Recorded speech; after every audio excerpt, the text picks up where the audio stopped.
Hello, welcome back to my YouTube channel. I'm Ashley, and this is going to be my January reading wrap-up. I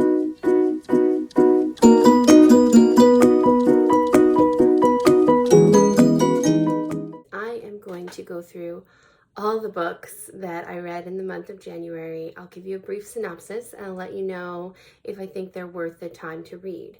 So the first book I read was actually my favorite of the whole month, and that was a debut novel by Chloe Gong, and that is These Violent Delights. These Violent Delights is set in 1920s Shanghai. It is a take on Romeo and Juliet, but let me tell you, it's slightly similar but very dissimilar in terms of some of the big plot points.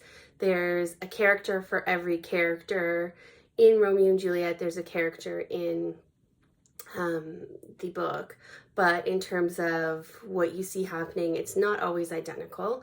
There is a monster that has awoken, and Juliet, Kai, is the leader of, or the heiress, excuse me, of a rival gang to the one that Roma Montagov, who's now Russian in this version, is the heir to. So he's the White Flowers and she's the Scarlet Gang. And so it's like, you know, star-crossed lovers and all of that. They were together and then something happened to break them apart. And now we're in present day when they have to deal with this monster, which is essentially killing people. There's also pressure from the communists and from foreigners who are coming in, and there's all this push-pull happening in terms of Shanghai kind of teetering on the brink of the old traditions versus some of the new forces that are acting on it. And it was my favorite read of the whole month. It was a huge page turner for me. I think that it could win Best Debut Novel at Goodreads. We'll see. That is my prediction so far, but a big thumbs up for me, worth the read. And thank you, Chloe Gong, for writing a duology. So we just wait until next year, and then she's going to have These Violent Ends out, which will be the sequel and the last book. So it's not like a four-parter. And if you remember, Shakespeare wrote, "These violent delights have violent ends." So we're going to find out what those violent ends are in the second book. So the next book I read was Life and Death, Twilight Reimagined. Now, this is Twilight, but with a twist, and that twist is everybody is the opposite gender they were in the book Twilight. So the vampire is female, named Edith. The human is this awkward high school student named Beau. And I enjoyed this much more than I enjoyed Midnight Sun. It was, it was okay. More interesting than Midnight Sun, a little bit more of a interesting dynamic with those gender switches, and like Carlisle is actually female and things like that. So, if you're a huge diehard fan, you might enjoy this, but it's not a must read for me, but it was okay. The next book I read after that was something that I was really excited for because I really loved the series and I really liked the author, and that is The Sky Beyond the Storm, which is the fourth and final book in the Ember and Ashes series by Saba Tahir. And I liked it, but I didn't love it as much as I loved the other three books. It was good, and I know a lot of people liked it. I think it's going to be the least popular of the four books. It's the least successful for me. I felt like some of the deaths that happened were unnecessary, just like kind of to make you feel something. Yeah, I felt like some of the tension, they just like beat you over the head with it and you're like, okay, we get it. Like move it along a little faster, for me anyway. It did wrap everything up. I didn't have any unanswered questions and whatnot. But yeah, not as much of an amazing read as I thought, but I think definitely worth it, especially if you are starting this series and you want to finish it.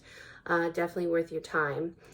The fourth book that I read was the first book in the Bridgerton series called The Duke and I enjoyed it. I think that this writing is very cheeky, it's very lively, and it's very lighthearted, and definitely fantasy, in the sense that people don't really behave this way. I don't think relationships really work this way. However, I wanted to see how does the book compare to the show, and if you like the show, you'll like the book. They're very similar. anything, the book gives some good details and helps to flesh out some of the characters a little bit more. I've already started The Viscount Who Loved Me, and that's the second book, which is Anthony Bridgerton's story. If you're not familiar, the Bridgerton series is set in like Regency period England. It is romantic, all about finding your life partner, and it seems like there's a trend where like there's something that the male main characters can't do, like usually it's love or, you know, have a child, whatever it is, and then this woman changes them because they fall madly in love and they just have an about face. And you know, it actually made me start Googling what are some books with realistic sex scenes, and Google like took the word realistic out, and they were like, here are some search results, but like realistic was crossed out, and I'm like, I kind of see a problem. Apparently realistic sex scenes aren't popular. Yeah, I did find one good article.